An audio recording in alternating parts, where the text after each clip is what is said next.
सावन का महीना चल रहा था। सुबह से ही तेज बारिश हो रही थी। पूरे गांव में ठंडी हवा चल रही थी। कहीं बच्चे बारिश में खेल रहे थे तो कहीं लोग अपने घरों में बैठकर गर्म चाय का मजा ले रहे थे। लेकिन इसी गांव में एक ऐसा इंसान भी था जिसकी आंखों में बारिश की खूबसूरती नहीं बल्कि चिंता साफ दिखाई दे रही थी। उसका नाम रामू था। वो गांव गांव घूमकर भुट्टे बेचता था। रोज जितने भुट्टे बिकते उसी पैसे से उसके घर का चूल्हा जलता था। लेकिन लगातार 3 दिनों से बारिश होने की वजह से एक भी ग्राहक नहीं मिला था। टोकरी में रखे भुट्टे धीरे धीरे सूखने लगे थे और रामू की उम्मीद भी।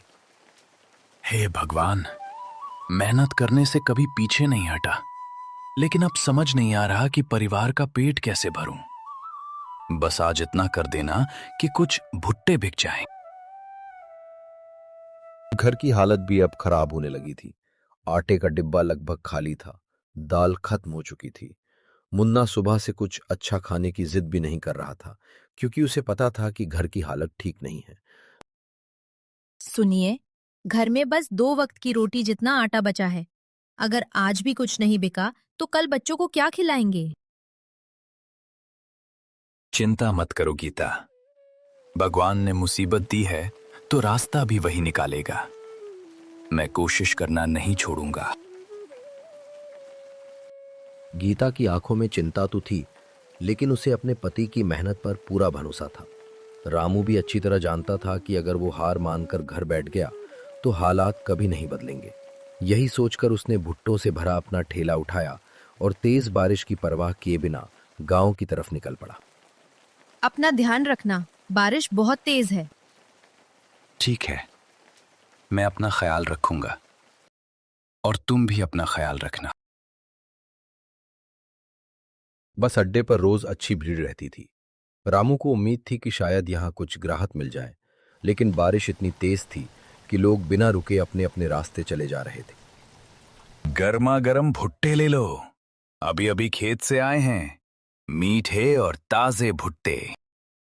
काफी देर हो गई, लेकिन अभी तक एक भी ग्राहक नहीं आया। 2 घंटे बीत गए। बारिश रुकने का नाम नहीं ले रही थी। रामू बार बार ठेले की तरफ देखता और फिर सड़क की तरफ, लेकिन कोई भी भुट्टा खरीदने नहीं आया। उसकी हिम्मत धीरे धीरे टूटने लगी थी। लगता है आज भी खाली हाथ लौटना पड़ेगा। पता नहीं कब ये बुरे दिन खत्म होंगे। तभी गांव का बड़ा व्यापारी सेठ जगदीश वहां पहुंचा।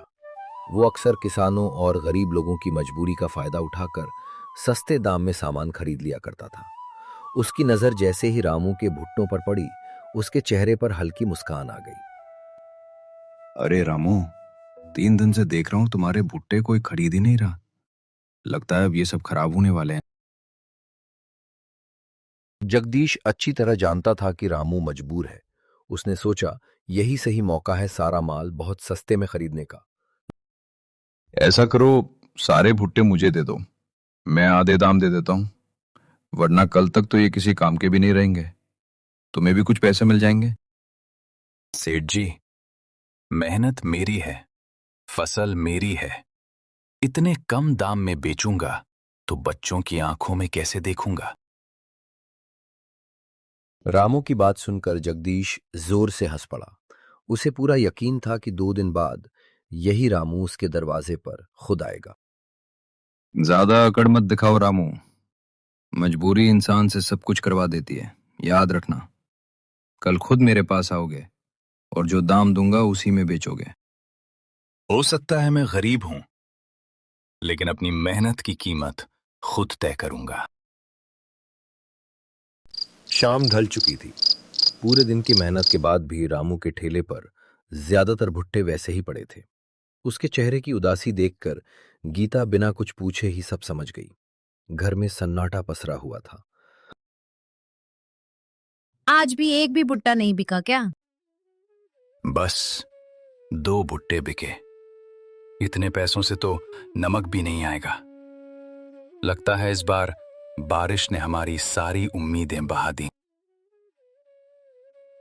गीता ने बचा हुआ थोड़ा सा आटा निकालकर पतली पतली रोटियां बनानी शुरू की।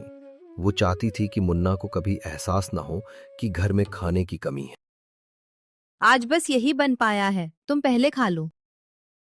नहीं, पहले मुन्ना को खिलाओ।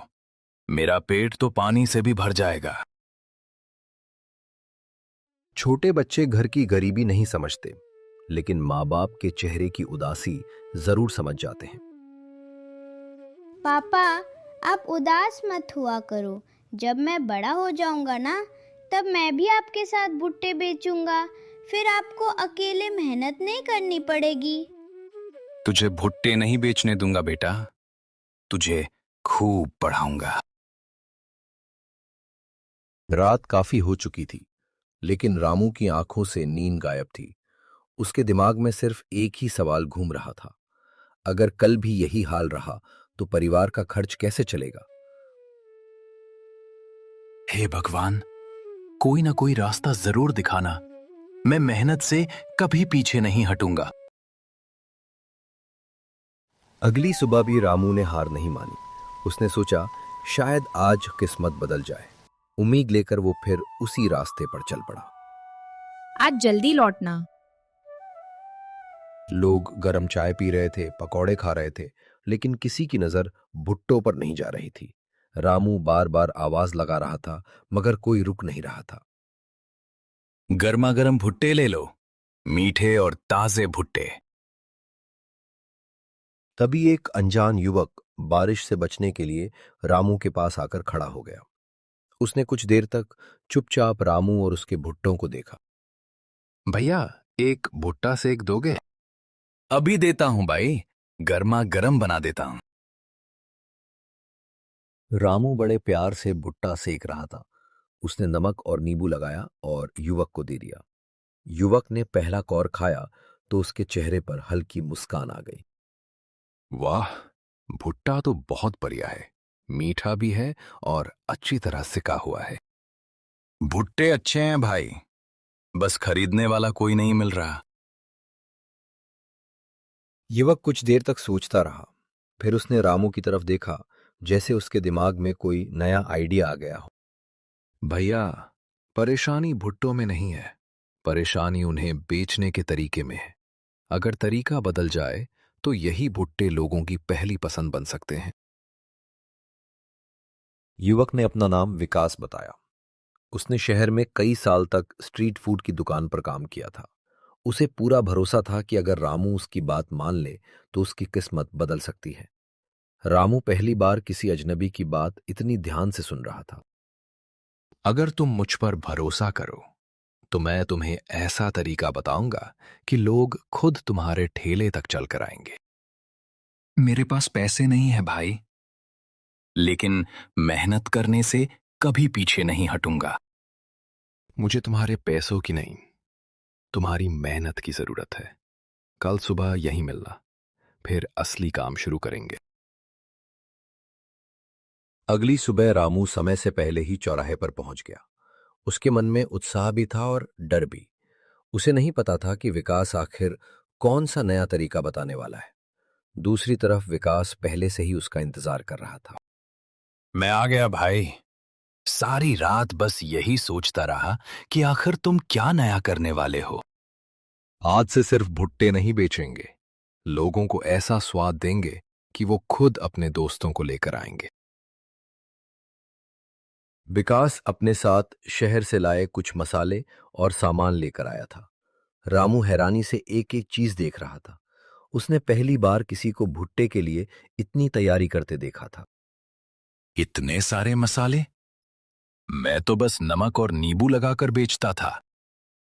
यही तो फर्क है, लोग सिर्फ पेट भरने नहीं, स्वाद लेने भी आते हैं। सबसे पहले दोनों ने पुराने ठेले को साफ किया, फिर उसे अच्छे से सजाया। विकास ने कहा कि ग्राहक सबसे पहले ठेले को देखते हैं, उसके बाद सामान को। साफ सुथरा ठेला हमेशा भरोसा पैदा करता है। दुकान छोटी हो या बड़ी, साफ सफाई सबसे पहले दिखती है। सच कहूं तो मैंने कभी इस तरह नहीं सोचा था। जैसे ही कोयलों पर भुट्टे सिकने लगे, उनकी खुशबू हवा में फैलने लगी। मक्खन पिघल तलकर भुट्टों पर चमक रहा था। पहली बार रामू को भी अपने भुट्टे पहले से अलग लग रहे थे। देखो, पहले आंखों को अच्छा लगना चाहिए, फिर खुशबू दिल जीतती है और आखिर में स्वाद। वाह, इतनी अच्छी खुशबू तो मैंने भी पहले कभी महसूस नहीं की। कुछ ही देर में राह चलते लोगों की नजर ठेले पर पड़ने लगी। अभी किसी ने खरीदा नहीं था, लेकिन सबकी नजरें बार बार उसी तरफ जा रही थी। आज रामू के ठेले से इतनी अच्छी खुशबू कैसे आ रही है? चलो पास जाकर देते हैं। विकास मुस्कुराया। उसे पता था कि पहला ग्राहक सबसे मुश्किल होता है। उसने बिना कुछ सोचे एक भुट्टा तैयार किया और बच्चे की तरफ बढ़ा दिया। लो बेटा, पैसे की चिंता मत करो, पहले चख कर बताओ कैसा लगा। अरे भाई, मुफ्त में क्यों दे रहे हो? इसे खर्च नहीं, निवेश कहते हैं। जैसे ही बच्चे ने पहला कौर खाया, उसके चेहरे पर बड़ी सी मुस्कान आ गई। उसने तुरंत अपनी माँ से कहा, माँ, भुट्टा बहुत ही स्वादिष्ट है। माँ, इतना स्वादिष्ट भुट्टा मैंने पहले कभी नहीं खाया। भैया, एक भुट्टा मेरे लिए भी लगा दो। देखते ही देखते एक ग्राहक दो बना, 2 से 5 और कुछ ही मिनटों में ठेले के सामने छोटी सी लाइन लग गई। रामू के चेहरे की उदासी अब खुशी में बदलने लगी थी। भैया, मेरे लिए भी एक मसाला वाला बना दो। मेरे वाले पे मक्खन थोड़ा ज्यादा लगाना। यकीन नहीं हो रहा, इतने लोग पहले बार मेरे ठेले पर आए हैं। दूर खड़ा सेठ जगदीश ये सब देख रहा था। कल तक जिस रामू के पास कोई नहीं जाता था, आज उसके ठेले पर भीड़ लगी हुई थी। ये देखकर उसके मन में जलन भर गई। ये कैसे हो गया? कल तक तो इसका एक भी भुट्टा नहीं बिकता था। जरूर इसके पीछे कोई चाल है, पता लगाना पड़ेगा। ये नया आदमी कौन है? शाम तक एक एक भुट्टा बिक चुका था। कई दिनों बाद रामू के हाथ में इतनी कमाई आई थी कि उसकी आंखें भर आईं। लेकिन उसे नहीं पता था कि उसकी सफलता देखकर कोई और उसकी राह में कांटे बिछाने की तैयारी कर रहा है। भाई, आज जितनी कमाई हुई है, उतनी तो कई दिनों में भी नहीं होती थी। तुमने सच में मेरी जिंदगी बदलनी शुरू कर दी। अभी तो ये सिर्फ शुरुआत है रामू। असली परीक्षा तब होगी जब लोग तुम्हें आगे बढ़ने से रोकने की कोशिश करेंगे।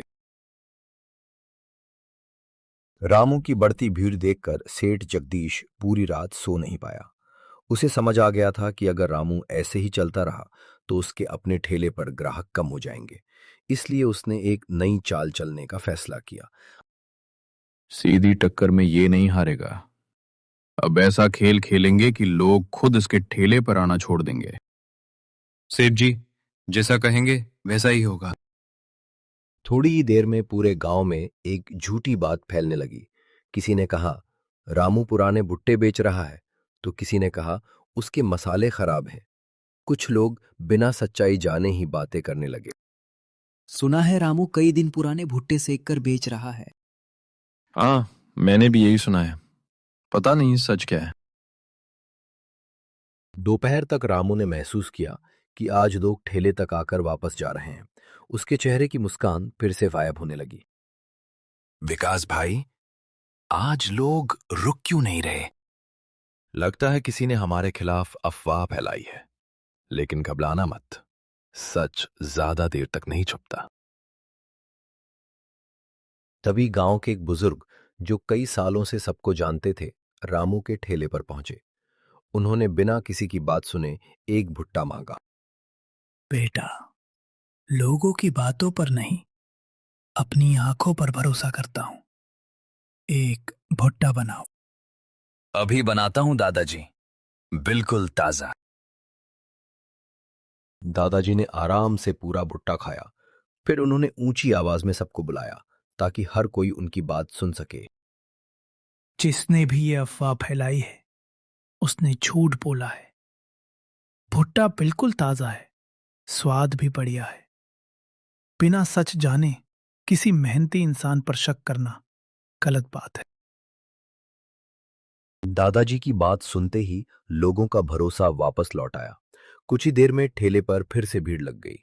दूसरी तरफ जगदीश का चेहरा गुस्से से लाल हो चुका था। भैया हमारे लिए भी 2 मसाला भुट्टे बना दो। हम तो अफवाह सुनकर लौट गए थे। अच्छा हुआ वापस आ गए। अब जगदीश खुद को रोक नहीं पाया। वो सबके सामने रामू से बहस करने आ गया।